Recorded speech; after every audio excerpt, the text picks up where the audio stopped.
Bangiste na ndenge baza kofinga ngai na monsieur wana ngakuti ata kombo na ete wana maloba ya mokonzi na bule kasi nga na rappelé bino kombo na ye ndenge ye moko amibengaka Bokechu Wayambo tango mosusu amibengaka Bokechu premier abi na yebi ata moto yango te kasi ba papa na ngai bafinga makati surtout papa Diangenda Kuntima de son vivant batretaka de tous les mots magicien rosicrucien franc-maçon sorcier. Mais curieusement, ils ont les magiciens, les rosicruciens, les francs-maçons, les sorciers, les alliés kolingaïté. Bon, ngai mokope oyo na kitani na bokonzi ya kotambusa lingomba. Kasi ngai pe bakofinga ngai, ndenge bafinga ki batata na ngai. Mais lelo oyo mokili e bandi ko glorifier papa Diangenda Kuntima, ko pesa ye lokumu. Kasi lobi bafinga kaye de tous les mots. Ndenge mokope ezali pona ngai. Bosala eloko moko te wana moloba ya papa Simon Kimbangu Kiangani instruction apesi biso to transmettre na bana na ye ba kimbangiste pe na ba sympathisant kimbangiste Nzambe azali eza boyete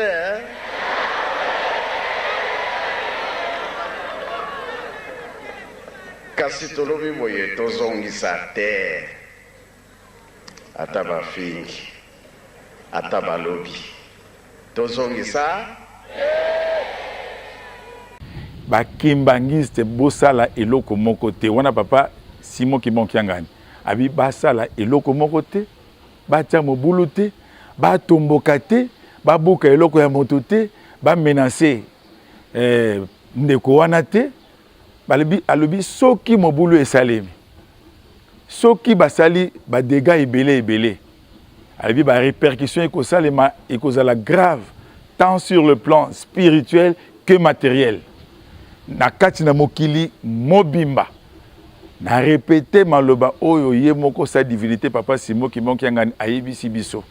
soki ba kimbangiste basali mobulu to batomboki bake kobeta ndeko wana to bafingi ye ba répercussion kozala grave na mokili mobimba tant sur le plan spirituel que matériel. Maloba na lisusu alobi boye boloba na bakimbangiste nazoloba ngo na kombo ya tata pe ya mwana pe ya tata Molimo Mosantu boloba na bakimbangiste pe na basympathisant kimbangiste botika ndeko wana asala oyo elingi ye ezali nde misala na ye ezali misala na ye botika ye asala ndenge elingi ye tata Nzambe ye moko akosokipe na ye alobi tata Nzambe ye moko akosokipe na ye mais na moment oyo mobulu ba menace et pas inaye ça ne vaut même pas la peine toko bebisa eloko oyo tozali kosala tozali na maki ya cher baza ko menacer biso po maki yango ekweya na mabele tozala très prudent tokwesa maki wana te yango wana boloba na bato nyonso na mokili mobimba na mokolo ya lelo jeudi 28 octobre 2021 batika ndeko wana kimia basokipe na ete eza nango misala na ye ye moko tata Nzambe akosokipe na ye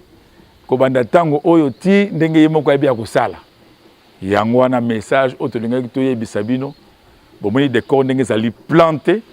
po bomona ete ezali montage te topesi na date oyo tozali kosala message oyo tozali kotransmettre message oyo topesi na heure na lieu bomoni décor ndenge eza planté ndenge tolobi donc pour vous dire que ezali montage te tozali bel et bien na Nkamba Nouvelle Jérusalem siège international de l'église kimbangiste na banzi message oyo tozalaki na yango po to transmettre bino et oui pas na mokonzi na bule yango wana ça ne vaut même pas la peine individu ya ndenge wana o lingomba esa la mise au point o lingomba esa la déclaration o ye moko kolo lingomba chef spirituel pe représentant légal